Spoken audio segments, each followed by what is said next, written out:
The city lights of Chicago shimmered in the crisp evening air as Ethan Carter stepped out of his sleek, high-rise office building. The day had drained him. 10 hours of tense negotiations, back-to-back meetings, and a growing to-do list that never seemed to shrink. The weight of his responsibilities pressed heavily on his shoulders, but tonight, for the first time in weeks, he had a plan to unwind. He looked forward to the quiet comforts of home, a warm meal with his wife, Claire, and the laughter of his 2 children, Alex and Emma. As Ethan made his way through the bustling sidewalk, his thoughts lingered on the simple joys of family. In his line of work, moments like these were rare, and he had promised himself to savor them more. His steps quickened as he spotted his car parked just ahead, but as he reached into the pocket of his tailored coat for his keys, a cold sensation gripped him. His wallet wasn't there. Stopping abruptly, Ethan patted his pockets casually and then frantically as the realization set in. He checked his briefcase, hoping he might have stashed it there earlier, but it was empty. Anxiety tightened his chest as he retraced his day in his mind. Where could it be? The wallet wasn't just an accessory. It held everything: credit cards, his driver's license, and irreplaceable family photos. Great, he muttered, raking a hand through his hair. The thought of canceling cards and replacing documents only added to the stress. He was about to turn back toward his office to search when a voice from behind interrupted his spiral of thoughts. "Excuse me, sir. Is this yours?" Ethan turned sharply, his eyes meeting a woman holding a familiar leather wallet. Her appearance was striking, not for her beauty but for the weariness etched into her face. She was dressed in an old, oversized jacket that did little to shield her from the biting wind. Despite her disheveled state, there was an unmistakable kindness in her pale blue eyes as she extended the wallet toward him. "I found it a couple of blocks back," she said, her voice soft but firm. "I had to jog to catch up to you." Ethan could only stare for a moment, his brain processing the scene. Relief flooded him as he took the wallet from her hands and flipped it open. Everything was still there: cash, cards, and even the precious photo of his kids. "I can't believe this," he said, his voice tinged with amazement. "Thank you. Thank you so much." The woman shrugged as if this was just another moment in her day. "It's nothing," she replied, starting to turn away. But something about her humility and quiet dignity made Ethan pause. This wasn't a person looking for recognition or reward. She had gone out of her way simply because it was right. "Wait," Ethan called out, stopping her mid-step. "Have you eaten?" The question hung in the air, heavier than he expected, as the woman hesitated before returning to him. Her lips curved into a faint smile, but something flickered in her eyes. Pride, perhaps, or exhaustion. "Always," she said softly, her honesty disarming. "But I'm not asking for charity." Ethan studied her closely, noticing for the first time the trembling in her hands and her skin's pallor. She wasn't asking for help, but he felt compelled to offer it. For reasons he couldn't fully articulate, Ethan knew this chance encounter wasn't one he could simply walk away from. "Not charity," he said gently. "Just a meal. Please." This fleeting moment marked the beginning of something Ethan couldn't yet comprehend. A decision that would intertwine their lives in ways neither could have imagined. The woman hesitated, her eyes scanning Ethan's face as if trying to decipher his true intentions. The city's sounds, the rush of cars, the chatter of pedestrians, faded into the background as the two stood in the cool night air. Her lips parted slightly, and for a moment, Ethan thought she would refuse. Finally, she spoke, her voice tinged with both gratitude and defiance. "I don't want to impose." "You wouldn't be," Ethan replied, his tone sincere. "I'm heading home for dinner anyway. It's just one meal. Nothing more, nothing less." Her hesitation lingered, and Ethan could see her weighing the risks. He didn't blame her. Life had likely taught her to be wary of kindness. But something in her expression, a mix of weariness and longing, struck him deeply. "My name's Grace," she said, extending her hand. Her grip was firm despite the visible tremor in her fingers. "If you're sure." "Ethan." He introduced himself, a small smile softening the sharp lines of his face. "And yes, I'm sure." He gestured toward his car, holding the passenger door open for her. Grace climbed in slowly, her thin frame almost disappearing into the plush leather seat. As Ethan settled into the driver's side and started the engine, the silence between them grew heavy, punctuated only by the low hum of the heater. "Thank you," Grace murmured after a moment, staring out the window. The sincerity in her voice was palpable, and Ethan felt an unfamiliar warmth spread through his chest. "You're the one who returned my wallet," he said, glancing at her. "I should be thanking you." Grace didn't respond, but the faintest smile tugged at her lips. Ethan focused on the road, his mind swirling with thoughts. He hadn't planned for this detour, and he wasn't sure how Claire, or the kids, would react. But something about Grace's quiet dignity compelled him to push forward. Grace's posture stiffened as they approached his home, a sprawling, well-lit property nestled in a quiet Chicago suburb. The sight of the house, with its manicured lawn and warm glow spilling from the windows, seemed to overwhelm her. "You live here?" she asked, her voice barely audible. Ethan nodded. "It's home." Grace's fingers fidgeted with the frayed hem of her coat. "Maybe this wasn't such a good idea," she muttered, turning toward the door as if preparing to leave. Ethan placed a gentle hand on her arm, stopping her. "It's just dinner," he reassured her. "No strings attached." Her gaze met his, searching for reassurance. After a tense moment, she nodded, her shoulders relaxing slightly. Together, they exited the car and walked toward the front door. Ethan opened the door, ushering Grace into the warm, inviting foyer. The smell of roasted chicken and freshly baked bread filled the air, starkly contrasting the cold outside. Grace stood awkwardly, her eyes darting around the space with awe and discomfort. The grandeur of the house seemed almost alien to her. "Claire?" Ethan called out, his voice echoing through the hall. "I'm home." From the kitchen emerged Claire, a graceful woman in her late 30s, wearing an apron dusted with flour. Her smile at seeing Ethan quickly faltered when her eyes landed on Grace. Claire's expression shifted to one of polite curiosity, though a hint of unease flickered in her eyes. "Who's this?" she asked, her voice carefully measured. "This is Grace," Ethan said, his tone calm but firm. "She found my wallet and went out of her way to return it. I invited her to join us for dinner as a thank you." Claire's eyes briefly scanned Grace's worn coat and tired face before returning to Ethan. "Can I talk to you for a moment?" she said, gesturing toward the kitchen. Ethan glanced at Grace, offering a reassuring smile. "Make yourself comfortable," he said before following Claire. Claire turned to him inside the kitchen, her voice low but tense. "Ethan, what's going on? You brought a stranger into our home?" "She's not a threat," Ethan replied, keeping his tone steady. "She's a good person. She didn't have to return the wallet, but she did. I just thought, I don't know, maybe she could use a warm meal." Claire sighed, rubbing her temples. "And the kids? What do we tell them?" "We tell them the truth," Ethan said simply. "That sometimes, kindness deserves kindness in return." Claire studied him for a long moment, her features softening slightly. "Fine," she relented. "But just tonight." When they returned to the dining room, Grace was still standing near the doorway, her unease evident. Ethan gestured for her to sit, pulling out a chair at the table. Claire's initial hesitation was mirrored in their two children, Alex and Emma, who exchanged curious glances as they took their seats. "This is Grace," Ethan introduced, his voice warm. "She's joining us for dinner tonight." Alex, 12, tilted his head slightly, studying Grace with the frank curiosity of a child. Emma, only 8, offered a shy smile but said nothing. Grace gave them a slight nod, her hands folded tightly in her lap. Dinner began, the clinking of silverware filling the silence. Claire attempted to maintain a light conversation with the children, but the tension was palpable. Ethan occasionally glanced at Grace, wondering how to make her feel at ease. It was Emma who finally broke the silence. "Grace," she said, her tiny voice cutting through the quiet. "Why did you return Daddy's wallet? You could have kept it." Grace looked at the girl, her eyes softening.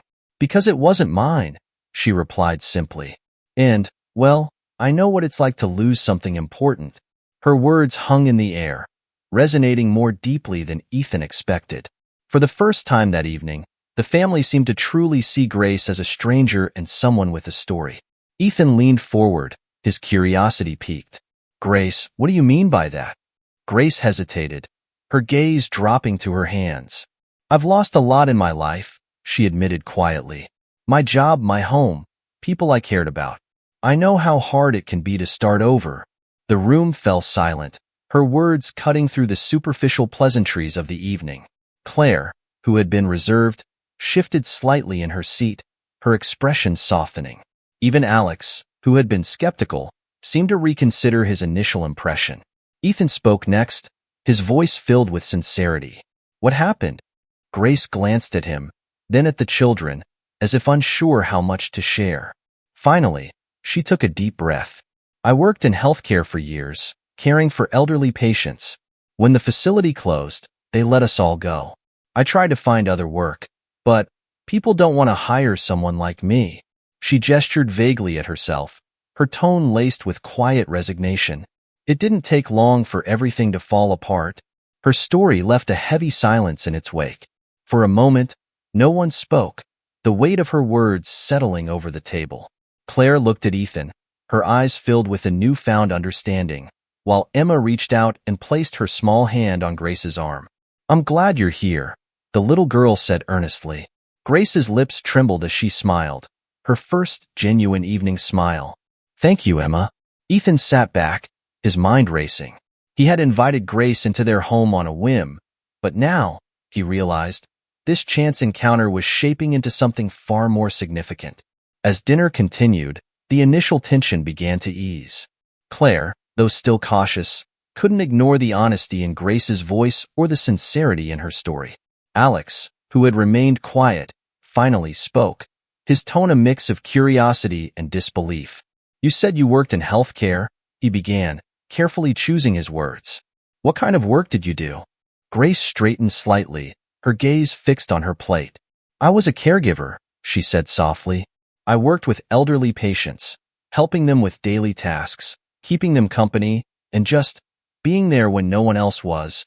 Her words struck a chord with Ethan, who had been listening intently. He recalled the days when his mother, Eleanor, had been in a nursing home during her final years. The memory was painful. He had chosen the facility because of its stellar reputation, but his demanding career kept him from visiting her as often as he should have. Sensing Ethan's shift in mood, Claire reached for his hand under the table, reassuringly squeezing it. Grace, oblivious to the unspoken tension, continued. I took care of many people, she said, her voice growing steadier. But there was one patient I'll never forget. Her name was Eleanor. She was remarkable. Ethan froze. His fork clattered softly onto his plate as the name echoed in his mind. He looked at Grace, his chest tightening. Eleanor? He repeated, his voice barely above a whisper. Grace nodded, her gaze far away as if recalling a distant memory.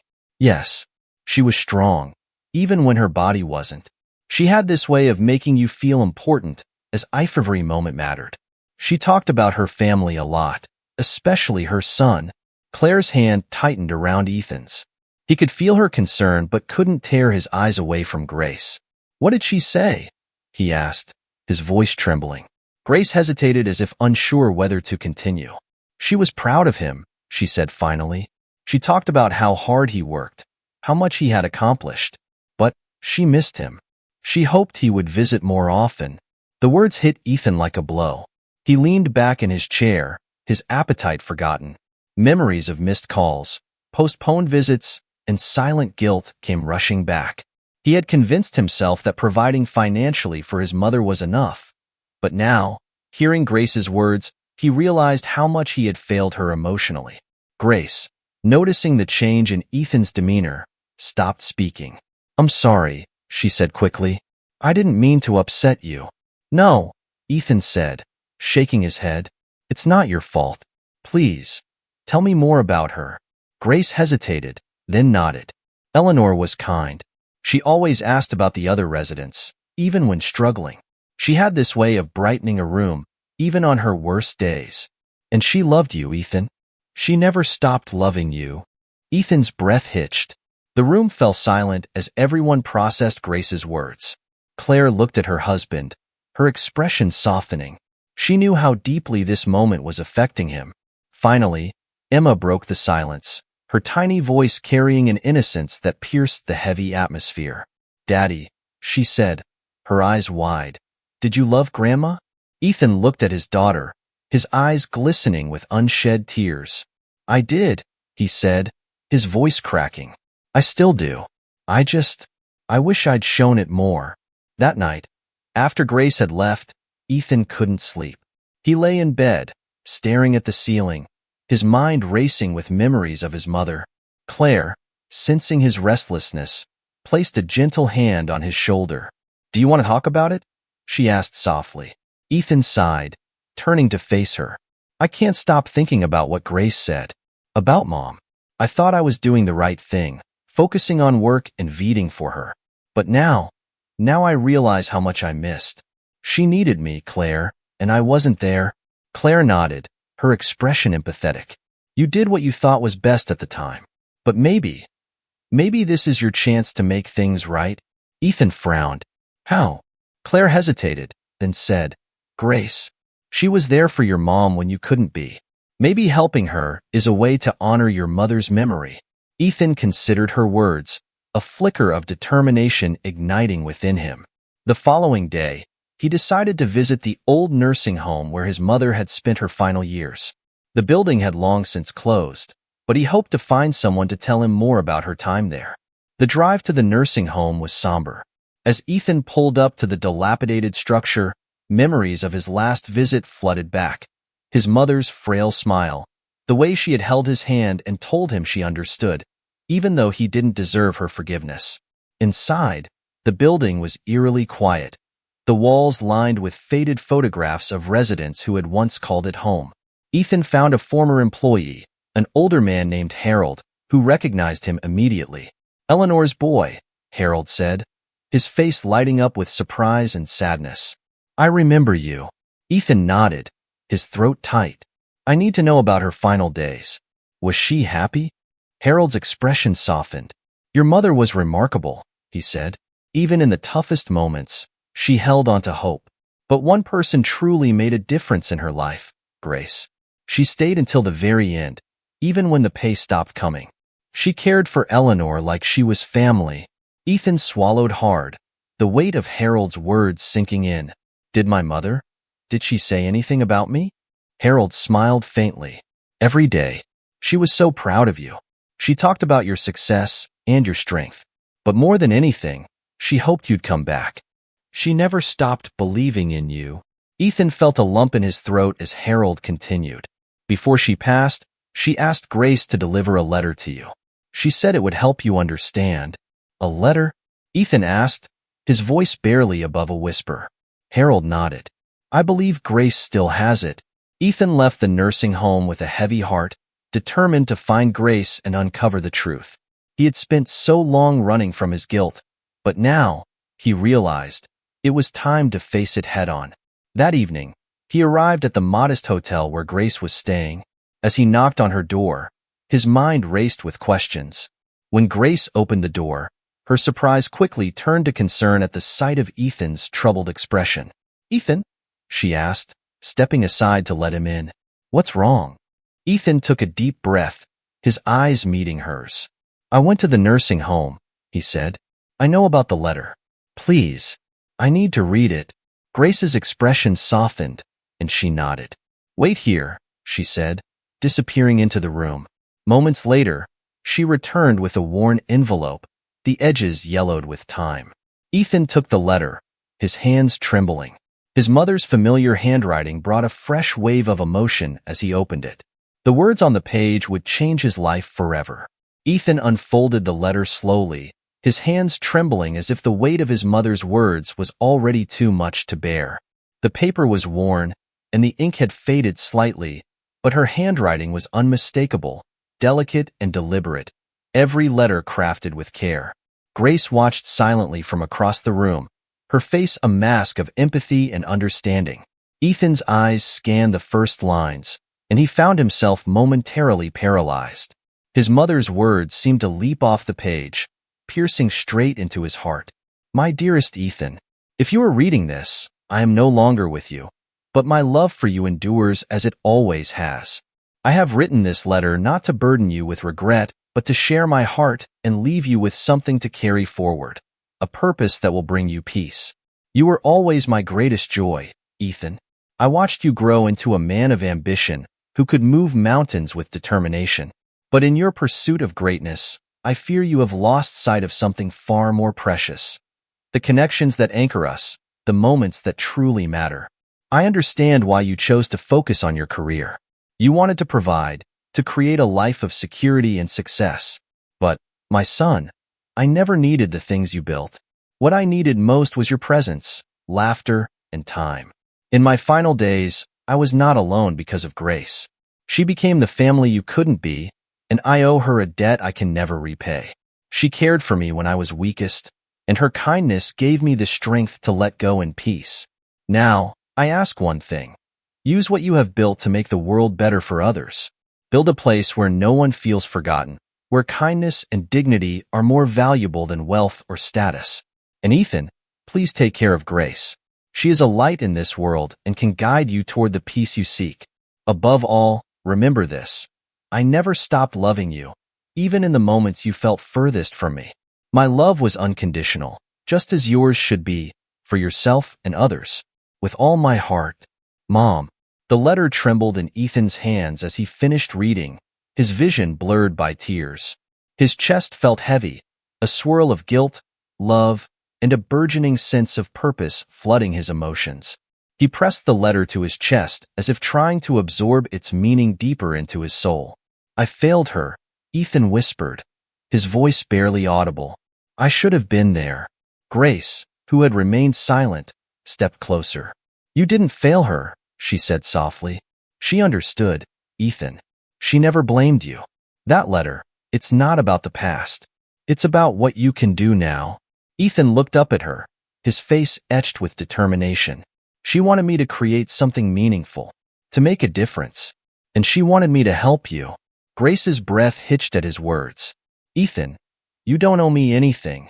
No, he said firmly, but I owe her everything. And she believed in you, Grace. She trusted you when I didn't even know you existed. I want to honor her by doing what she asked. He stood, the letter still clutched in his hand. I'm going to build that shelter. A place where people like her, like you, can find safety and dignity. And I want you to help me do it. Grace stared at him, her eyes filling with tears. Ethan, I don't know if I'm the right person for something like that. You are, he said, his voice steady. You cared for my mother when I couldn't. You gave her the love and support she deserved. If anyone can make this shelter a place of hope, it's you. The following day, Ethan woke with a renewed sense of purpose. This mind was precise, for the first's final word illuminated his path forward. He had spent so much of his life chasing success that he had lost sight of what mattered. Now, he was ready to change. He found Grace sitting in the hotel's small dining area, nursing a cup of coffee. She looked up as he approached, her expression wary but curious. Ethan sat across from her, placing a notebook on the table. I've been thinking, he began, flipping open the notebook to reveal sketches and notes he had jotted down late into the night. About the shelter. About how we can make it work. Grace leaned forward, her eyes scanning the pages. You're serious about this, she said, her voice tinged with disbelief. Dead serious, Ethan replied. This isn't just about fulfilling my mother's wish. It's about creating something meaningful, something that can change lives. Grace hesitated, her fingers tracing the edge of her coffee cup. It's a beautiful idea, Ethan, but something like this, it's huge. It takes money, time, people who know what they're doing. I'm just me, and I'm just a man who's made many mistakes, Ethan countered. But together, we can do this. We'll start small, a pilot program, maybe just one building. But it has to start somewhere. Grace studied him, her expression softening. If we're doing this, she said cautiously, it has to be more than a place for people to sleep. It has to be a community, a place where people can heal, rebuild, and find purpose. Ethan nodded, scribbling down her words. Exactly. We'll offer counseling, job training, and resources to help people get back on their feet. And it'll be open to everyone. The elderly, the homeless, anyone who needs a fresh start. Grace's eyes filled with tears, but she quickly wiped them away. "You're doing this," she murmured. "We're doing this," Ethan corrected, his voice firm. "Together, expanding the vision." Over the next few weeks, Ethan and Grace worked tirelessly to bring the shelter to life. Ethan leveraged his business connections to secure funding and resources, while Grace used her experience as a caregiver to design programs that would make a difference. Their partnership grew stronger each day, built on mutual respect and a shared vision for the future. Ethan reflected on his mother's words more deeply as the plans took shape. The shelter wasn't just a way to honor her memory. It was a way to heal the wounds he had carried for so long. For Grace, the project became a chance to reclaim her sense of purpose and transform her pain into something more significant. By the time the shelter opened its doors, it was more than they had imagined. It wasn't just a building. It was a beacon of hope. Families found solace. Individuals rediscovered their strength, and Ethan and Grace found something they hadn't expected, a sense of family. The sun rose on a crisp autumn morning as the final touches were made to the shelter, now officially named Eleanor's Haven, in honor of Ethan's mother. The building, a renovated old community center, stood proudly on a quiet street. Its walls bore a warm, inviting color, and the sign above the entrance gleamed with polished brass. Inside, the atmosphere was just as welcoming. Soft lighting, cozy furnishings, and a dedicated staff eager to begin their work. Ethan stood outside, adjusting his tie nervously as a small crowd gathered for the ribbon-cutting ceremony. Reporters from local newspapers, curious neighbors, and the first group of residents all waited to witness the beginning of a new chapter. Beside him, Grace fidgeted with her hands, still unsure of her place in all of this. "You ready?" Ethan asked, glancing at her. Grace hesitated before nodding. "I think so, but it feels surreal." "It is," Ethan said with a small smile. "But we're here. We made it." The mayor, a woman known for advocating social programs, stepped forward to address the crowd. "Today, we celebrate more than just the opening of a building. We celebrate hope. Eleanor's Haven is a testament to what can happen when we unite to make a difference." When it was Ethan's turn to speak, he cleared his throat, his hands gripping the podium tightly. "This shelter is not just a project, it's a promise. A promise to my mother, who believed in the power of kindness, and to everyone who has ever felt forgotten. Eleanor's Haven is where lives can be rebuilt, dignity is restored, and hope begins again." The applause that followed was thunderous, but Ethan barely heard it. His eyes found Grace's, and he saw tears glistening in her eyes. They nodded, a silent acknowledgement of how far they'd come. As the ribbon was cut, the first residents were welcomed inside. Families who had spent months in their cars, elderly individuals with no one left to turn to, and those who had simply lost their way all stepped into the warmth of Eleanor's Haven. The look of relief and gratitude on their faces was more potent than any speech. The first weeks were both exhilarating and exhausting. While the opening day had been a resounding success, the reality of running a shelter quickly set in. The demands were endless: coordinating resources, managing staff, and ensuring each resident received the needed care. Ethan found himself buried in logistics while Grace focused on daily resident interactions.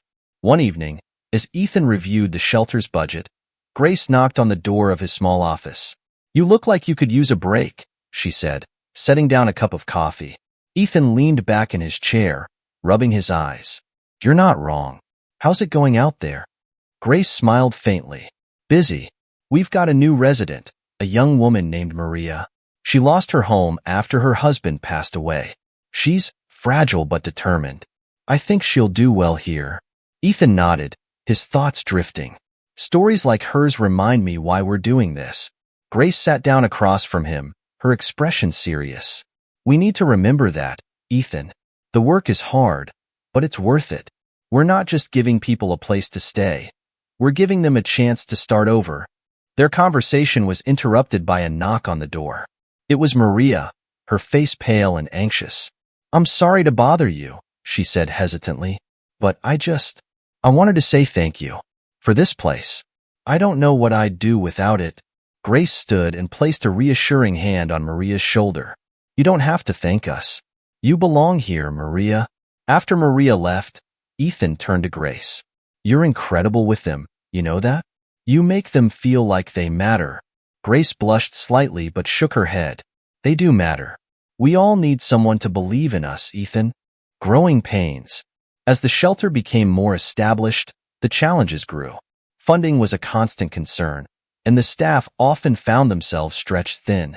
Sometimes, Ethan wondered if they had taken on too much and if he could genuinely fulfill his mother's vision. One tough day, Ethan received a call from a potential donor who backed out at the last minute. Frustrated, he stormed into Grace's office, where she was organizing schedules. I don't know if we can keep this going, he admitted, pacing back and forth. The money's running out, and we're barely meeting demand. Grace let him vent before speaking calmly. Ethan, I know this is hard, but giving up isn't an option. Not for you, and not for me. We've come too far to stop now. Her words struck a chord with him. Ethan stopped pacing and took a deep breath. You're right, he said finally. We'll find a way. And they did. Ethan tapped into his business connections, organizing a charity gala to raise funds for the shelter. The event was a resounding success, bringing in enough money to sustain Eleanor's haven for another year. Triumph amidst adversity. The shelter began to thrive as a safe haven and a beacon of hope in the community. Residents who had once arrived with nothing found jobs, rebuilt relationships, and even gave back by volunteering at the shelter. One afternoon, as Ethan walked through the halls, he noticed Grace sitting with an older man, helping him write a letter to his estranged daughter. She caught Ethan's eye and gave him a small, knowing smile. Moments like this reminded him of his mother's letter and her belief that true success was measured by the lives we touch. As Eleanor's haven continued to grow, so did the bond between Ethan and Grace. What had started as an unlikely partnership had become a deep friendship rooted in mutual respect and a shared commitment to making a difference. Months passed, and Eleanor's haven began to leave an undeniable mark on the lives it touched. Families reunited. Individuals rediscovered their potential, and stories of transformation poured out of the shelter. But for Ethan, one unresolved thread from his mother's letter still lingered. His relationship with Grace. His mother's words urged him to take care of her and treat her like family. Yet, while their partnership thrived, Ethan felt he hadn't fulfilled that promise. One evening, Ethan found Grace sitting alone in the standard room with a cup of tea. The firelight danced across her face, revealing a weariness that even her resilient spirit couldn't mask. He approached, sitting down beside her. "Long day?" he asked, his voice gentle. Grace gave a small smile. "Aren't they all?"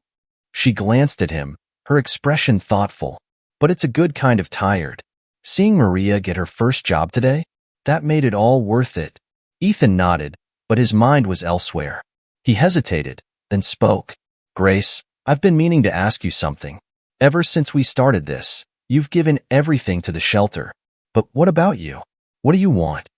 Grace blinked, caught off guard. "What do I want?" she repeated as if the question were foreign. "I haven't thought about it. I guess I've just been focused on helping people." "You've helped so many," Ethan said, his voice firm. "But you deserve a fresh start, too, a real one. My mother believed in you, and so did I. You're not just part of this place. You're part of my life now. Like family." Grace's eyes filled with tears, but she quickly wiped them away. "Ethan, I don't know what to say. I've spent so long surviving that I no longer know how to dream." "Then let's figure it out together," Ethan said. "You gave my mother something I never could, peace. It's my turn to make sure you have that, too." Grace smiled, a mix of gratitude and hope flickering in her eyes. For the first time in years, she allowed herself to believe in the possibility of a brighter future. The following months brought new challenges and triumphs for Eleanor's haven. Word of the shelter's impact spread, attracting media attention and more needy residents. But with the growth came greater responsibilities and more profound reflections for Ethan and Grace. One afternoon, Grace was approached by a former resident named Thomas, who had found a stable job and reunited with his family thanks to the shelter. "You saved my life," he told her, trembling. I don't know where I'd be without this place. Grace smiled warmly. You saved your own life, Thomas. We just gave you the tools. After he left, Grace turned to Ethan, who had overheard the exchange. It's moments like that, she said quietly, remind me why this work matters. Ethan nodded, his expression contemplative. I've been thinking about that a lot, he admitted, about how much my mother's vision has grown. But I want to do more. What do you mean? Grace asked. I want Eleanor's Haven to be more than just a shelter, Ethan said. I want it to be a model that can be replicated in other communities. So many people out there need this kind of support. Grace's eyes lit up. That's an incredible idea, but it'll take a lot of work. I know, Ethan said, determination in his voice. But we've already done the impossible once. Why stop now? Together, they began laying the groundwork for expansion. They contacted donors, partnered with local organizations, and trained new staff to advance the mission. Eleanor's Haven wasn't just a shelter anymore. It was a movement. 1 year after Eleanor's Haven opened its doors, Ethan and Grace stood together at the annual gala fundraiser, celebrating all they had achieved. The room was filled with former residents, community leaders, and supporters who had become part of their journey. Ethan felt a swell of emotion as he took the stage to speak. A year ago, I stood here with an idea, a promise to honor my mother's memory. But what we've built is so much more than that. Eleanor's Haven has become a symbol of hope, a testament to the power of kindness and resilience. And I couldn't have done it without Grace. He gestured toward her, and the crowd erupted in applause as Grace joined him on stage. She looked out at the audience, her voice steady but filled with emotion. This place saved me too, she said. It gave me a purpose when I thought I had none. And it's shown me that, no matter how broken we feel, there's always a way to rebuild. As the evening wore on, Ethan and Grace stood outside, looking up at the stars. The air was crisp, filled with the hum of distant laughter from the gala. You did it, Grace said softly, glancing at Ethan. Your mother would be proud. We did it, Ethan corrected, smiling at her. And I think she'd be proud of both of us. Grace's eyes glistened, but this time, her tears were of joy. What's next? She asked, her voice light with hope. Ethan chuckled. Let's see how far we can take this. Eleanor's Haven is just the beginning. As they stood side by side, Ethan felt a sense of peace he hadn't known in years. His mother's legacy wasn't just about the shelter. It was about the connections it had forged, the lives it had transformed, and the hope it had inspired. Together, Ethan and Grace looked forward to a purpose-filled future, determined to carry the light of Eleanor's Haven into the world, and to remind everyone they touched that no one is ever honestly forgotten.